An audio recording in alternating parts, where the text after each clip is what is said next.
Question को शुरू करने से पहले मैं आपको बताना चाहूँगा कि सिर्फ कोऑर्डिनेट्स को देखकर हम बता सकते हैं कि वह कौन से क्वाड्रेंट में लाई करेगा।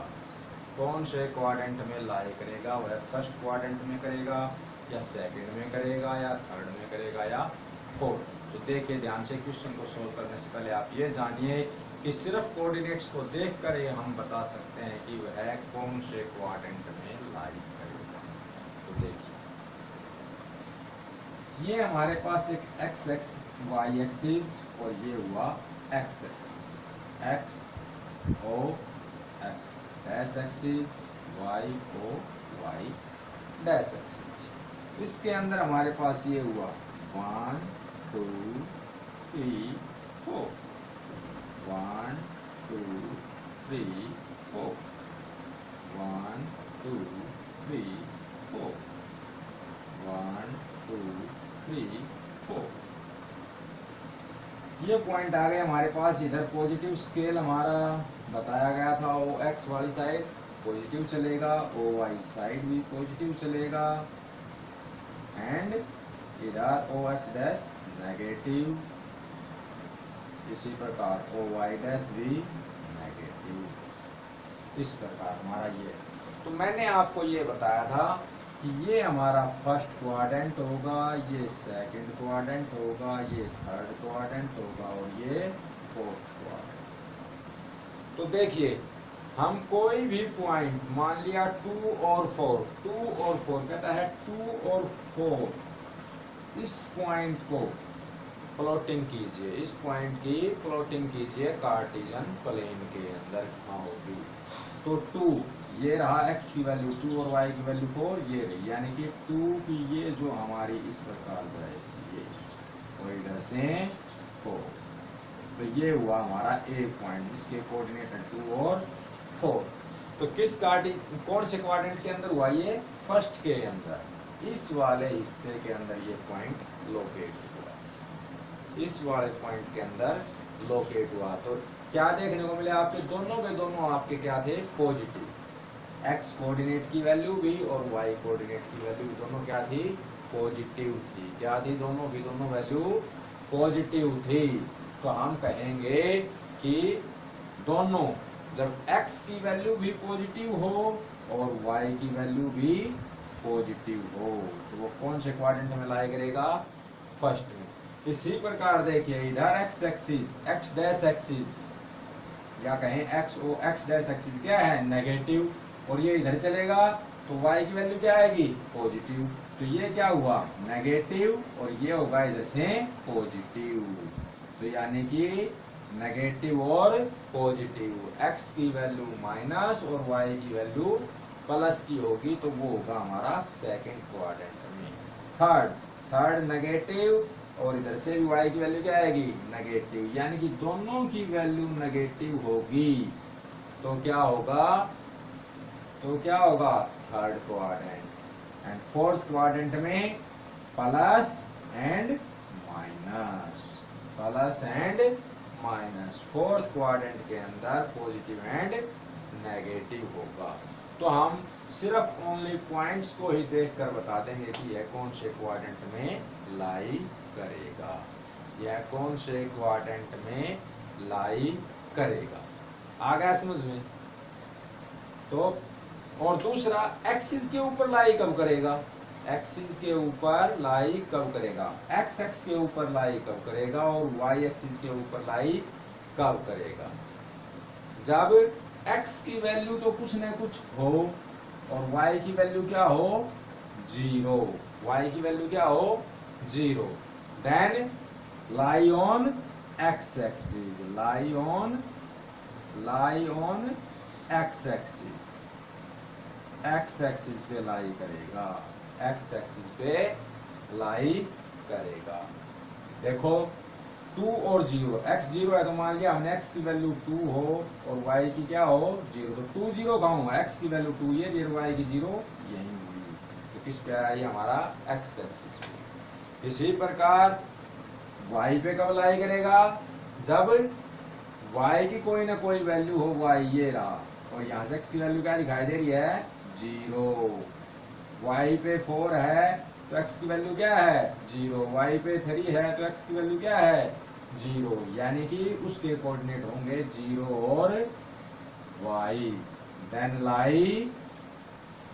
लाई on y axis, then lie on y axis. तब हमारे कौन से एक्सिस पे लाई करेगा y एक्सिस पे लाई करेगा, और जब x 0 की फॉर्म में होगा तो x एक्सिस पे लाई करेगा।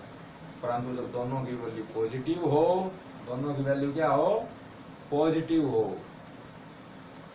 दोनों की वैल्यू क्या हो पॉजिटिव, या दूसरे शब्दों में हम कहें कि x एंड y की value greater than 0, greater than 0, then put करेंगे फर्स्ट में। इसी प्रकार सेकंड में x की value less than 0 and y is greater than 0, और इसी प्रकार थर्ड के अंदर both are less than 0, and fourth में x greater than 0 and y less than 0, then denote in fourth quadrant. तो इस प्रकार होगा बेटा, हम आसानी से बता सकते हैं। अब क्वेश्चन के अकॉर्डिंग आज ये जो अपना मैंने आपका एक क्वेश्चन लिया है, इसी क्वेश्चन के ऊपर आपकी सारी एक्सरसाइज है, आप आसानी से कर सकते हैं। कहता है इन विच क्वाड्रेंट और and which axis do each of the points -2 4 3 -1 -1 0 and -3 5 लाई। कहता है बताइए कि ये जो सभी पॉइंट हैं कौन कौन से क्वाड्रेंट में लाई करेंगे, कौन से क्वाड्रेंट में या कौन से एक्सिस पे लाई करेंगे। तो देखो यही नियम, इसी नियम के अकॉर्डिंग बता सकते हैं हम x की value less than 0 and y की वैल्यू ग्रेटर देन 0। तो कहाँ बताया था सेकंड क्वाड्रेंट, क्या बताया था सेकंड क्वाड्रेंट। तो हम कहेंगे -2 और 4 जो है वो सेकंड क्वाड्रेंट में, सेकंड क्वाड्रेंट में लाई करेगा। इसी प्रकार 3 एंड -1 यानी कि positive and negative, positive and negative कौन सा आ गया फोर्थ, कौन सा आ गया फोर्थ, यानी कि 3 एंड -1 कहाँ करेगा फोर्थ क्वाड्रेंट में। और इसी प्रकार -1 0, -1 और 0, देखो y की वैल्यू क्या है 0, यानी कि किस पे होगा x एक्सिस के ऊपर, ये बताया था। जब y की वैल्यू 0 होगी तो x एक्सिस पे लाई करेगा, और जब x की वैल्यू 0 होगी तो y पे। तो -1 0, -1 और 0, x की वैल्यू है और y की वैल्यू क्या है 0, x की वैल्यू लेस देन 0 परंतु y की वैल्यू क्या है 0, then lie on x axis. तो ये किया हमारा किस पे x एक्सिस पे लाई किया, किस एक्सिस पे लाई किया x एक्सिस पे। इसी प्रकार -3 5 नेगेटिव पॉजिटिव, तो नेगेटिव और पॉजिटिव यानी कि कौन से में आ गया हमारे पास -3 एंड 5 कौन से के अंदर आया सेकंड क्वाड्रेंट में, किस में आया सेकंड क्वाड्रेंट में लाई कर रहा है बेटा, ये सेकंड क्वाड्रेंट में लाई कर रहा है। तो इस प्रकार हम बिना ग्राफ खींचे बिना प्लॉटिंग किए भी सिर्फ पॉइंट्स को देखकर ही बता सकते हैं कि वो कौन से क्वाड्रेंट में लाई कर रहे हैं। अब ये कहता है कि verify your answer by locating them on Cartesian plane. अपने आंसर को वेरीफाई करो कि आपके जो आंसर आए हैं वो सही हैं या गलत हैं, प्लॉटिंग करके कार्टेशियन प्लेन। तो करिए, चलिए देखते हैं। ये हमने खींचा x एक्सिस, ये खींचा हमने y axis, y o y dash x dash o x, 1 2 3 4 5 1 2 3 4 5, जितने की जरूरत हो उतने ही, ज्यादा खींचने की जरूरत नहीं। ये इस पर 1 2 3 4 5 1 2 3 4 5 -1 -2 -3 -4 -5 -2 -3 -4 -5 अब हम डिनोट करने जा रहे हैं पहला पॉइंट -2 4, तो -2 ये रहा, यानी कि इसकी लाइन मिलेगी हमें इस प्रकार का -2 और y से 4 भाई, ये इधर से ये चली गई, तो ये आया। मान लिया इस पॉइंट को नाम दे दिया हमने a और इसके कोऑर्डिनेट हुए -2 और 4। कौन से क्वाड्रेंट में आया? सेकंड में। ये फर्स्ट था हमारा, ये कौन सा था? सेकंड में। तो कौन सा लिखा था हमने?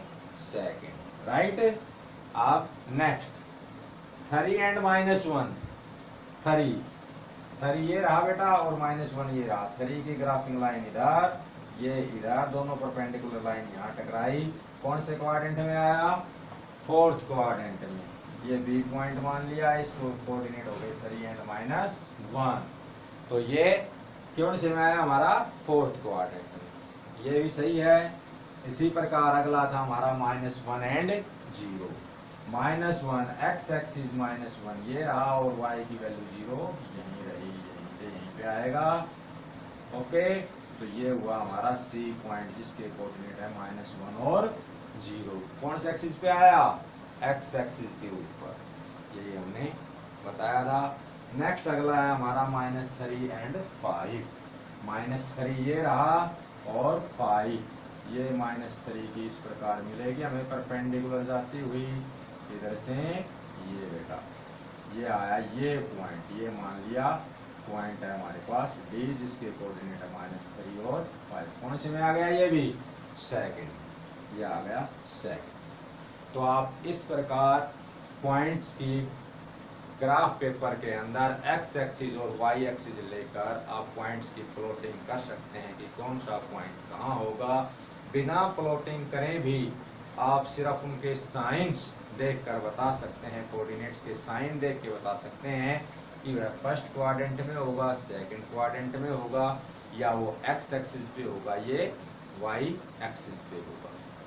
तो आशा करता हूँ आपको कोऑर्डिनेट ज्योमेट्री चैप्टर जो है वो अच्छे से समझ में आया होगा। आपकी 9th के सिलेबस के अंदर सिर्फ इतना ही है।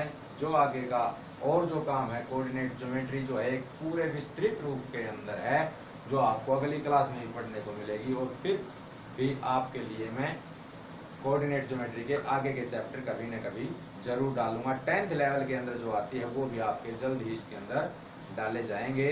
तो आप कंटिन्यू YouTube को देखते रहिए, और कोई भी आपको कमेंट करना है कमेंट कीजिए, पर्सनल कोई प्रॉब्लम है पूछना चाहते हैं पूछिए, और इन फ्री लेक्चर्स का जल्द से जल्द ज़्यादा से ज़्यादा फ़ायदा उठाइए। याद रखिए चैनल का नाम है Shyam Singh SRDA mathematics. Okay, now thank you.